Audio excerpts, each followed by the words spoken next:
Hello everybody, we are going to talk today about stem and leaf plots, and this is sometimes a new concept for students. It's a way to organize some data, and it helps to order the data that you're looking at.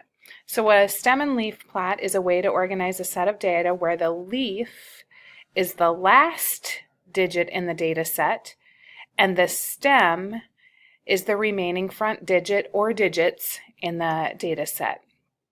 So we're going to go through a set of data.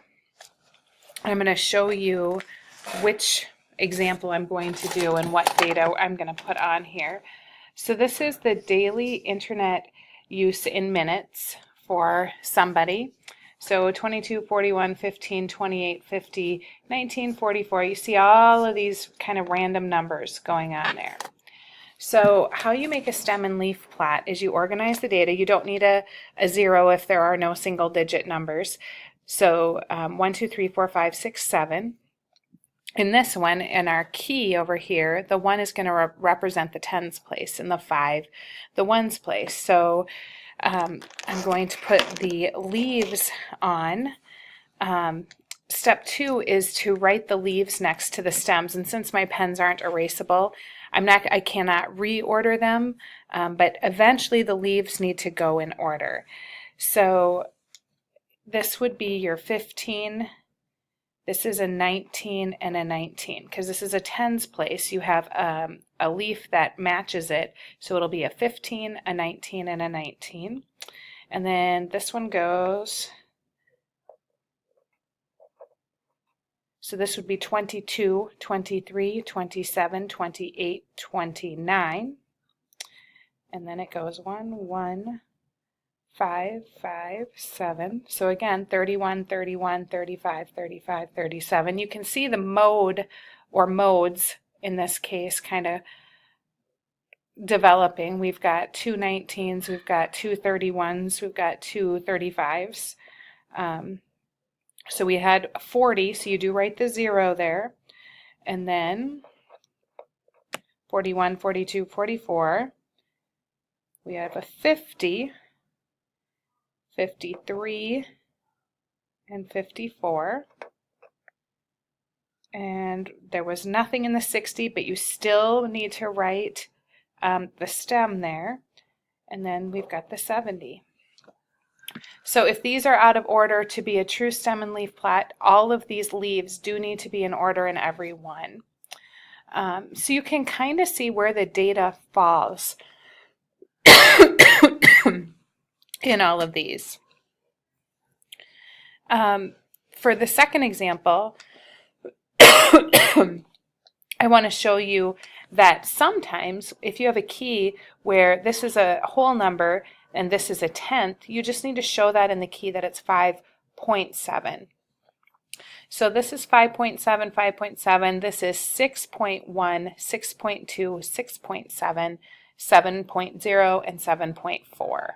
You do need to write the 0 down to show that there is an actual just value of 7. In the same way up here, to show that you had a data point that was 70 minutes, you have to write the 0 up there. You do need to do that with this one as well. So with this, it asks us to find the mean, median, and mode. There's a lot of different ways that you can do this. Mean, median, and mode.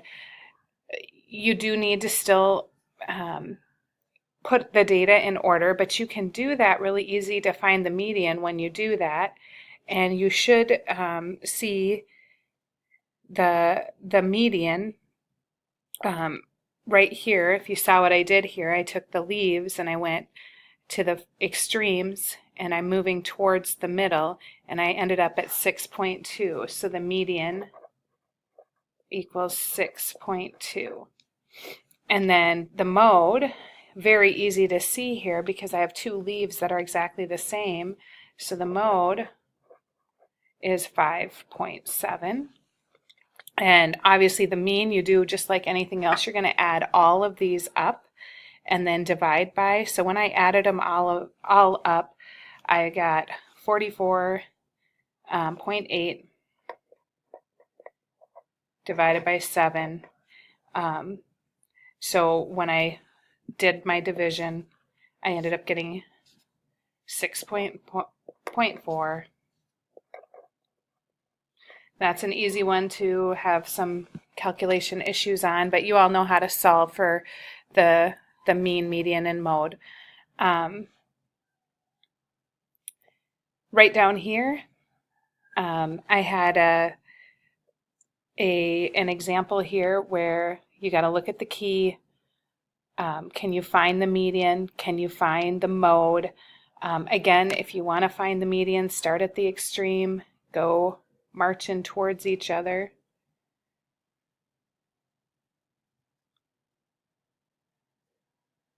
And if you end up in the middle of something, up for a median, you have to add them up and find the average or the mean of both of those. So the mean, when you add all of this up, if you tried it on your own, it's up to you if you want to try it. The mean is going to be 29.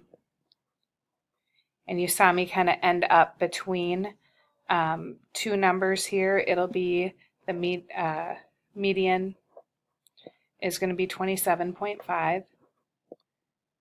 And the mode, as you can see down here, is 41. Some people do not like organizing data in this way. You do need to just be aware of it and understand that it is used relatively commonly. You'll see it some places out there, but understanding where what the stems and the leaves mean. Now, I do want to point out that if your key, and I'll go down here, I'll just do a really quick little example. Sometimes if you're organizing numbers like 113, 115, 118, and so on, your stem is going to be maybe 10, 11, 12, and if you do the key,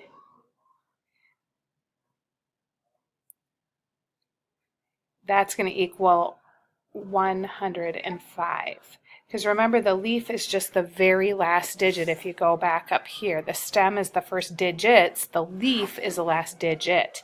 So if you do this, that's 113, 115, and 118. That confused one of my classes that I've had, that this could be in the hundreds, okay? And then that each one of these is just the end digit. So if I put a 9 here, that's 109, and 121, 122, 126. So you can do that if you would like, and it happens occasionally.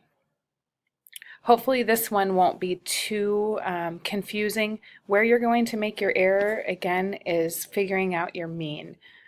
I do not want you to use a calculator unless you have 3 digits. So for instance, if you had to do the average of all of these, I think that you need to be able to add a series of 2-digit numbers and divide with no problem. But if you have 3-digit numbers that you're adding up, quite honestly, I do use a calculator every time I'm figuring that, or actually I use a computer program. But I do want you to have the arithmetic practice still in 4th grade, because you need that for your 5th grade year. Come see me if you have questions, and it shouldn't be too difficult. It does take killing a tree today. Thanks, everyone.